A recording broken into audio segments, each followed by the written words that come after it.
Soil test বা মাটি পরীক্ষা এক নজরে দেখে নিন কিভাবে সয়েল টেস্ট করা হয়। পাশে ছোট্ট একটা গর্ত করে তারপর এইভাবে আইল কাটতে হবে। ত্রিভুজের মতো 3টি পাইপ দ্বারা খুঁটি গাড়া হবে। গর্ত থেকে আইল কেটে পাইপ পর্যন্ত নিয়ে যেতে হবে। এগুলো হচ্ছে মাটি গর্ত করার জন্য সরঞ্জাম। এটা পাইপের নিচে থাকবে মাটি গর্ত করার জন্য। মাটির গভীরতা অনুযায়ী পাইপগুলো একটার সাথে একটা জয়েন করতে হবে। এটার ওয়েট 65 কেজি। অন্য জায়গা থেকে পাইপ দিয়ে পানি এনে গর্তের মধ্যে ঢালতে হবে। একটা জালি বসিয়ে মোটর বসানো হয়েছে। সম্পূর্ণ সেটআপ কমপ্লিট।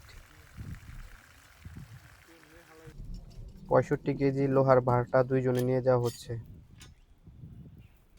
এখন এইভাবে চাপ দিয়ে দিয়ে পাইপ দ্বারা গর্ত করতে হবে। রশি ধরে টেনে টেনে পাইপ উপরে উঠানো হবে আর একজন পাইপ রেঞ্চ দিয়ে ঘুরিয়ে ঘুরিয়ে মাটি গর্ত করতে হবে। 3 ভাগের 2 ভাগ পাইপ মাটিতে ঢোকানোর পর পানির পাইপটি খুলে ফেলা হলো। তারপর লোহার একটি পাইপ মাটিতে ঢুকানো পাইপের সাথে জোড়া দেওয়া হচ্ছে। 65 কেজি লোহার ভারটি পাইপের ভিতরে ঢোকানো হচ্ছে। লোহাটি রশি দিয়ে টেনে উপর থেকে ফেলা হচ্ছে। পাইপ থেকে লোহাটি খুলে ফেলা হলো। মাটির নিচের পাইপটি বের করা হচ্ছে। এই পাইপটি থেকে মাটির স্যাম্পল কালেক্ট করা হবে। পাইপটি উঠিয়ে সাইডে রেখে নতুন পাইপ প্রবেশ করা হচ্ছে। নতুন পাইপের সাথে আরও একটি পাইপ জুড়ে দেওয়া হচ্ছে।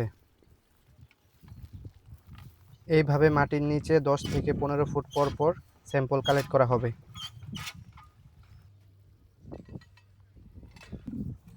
পাইপ থেকে মাটির স্যাম্পল বের করা হচ্ছে। এই স্যাম্পল বের করা হয়ে গেলে স্যাম্পল ল্যাবে পাঠিয়ে দেওয়া হবে পরীক্ষার জন্য।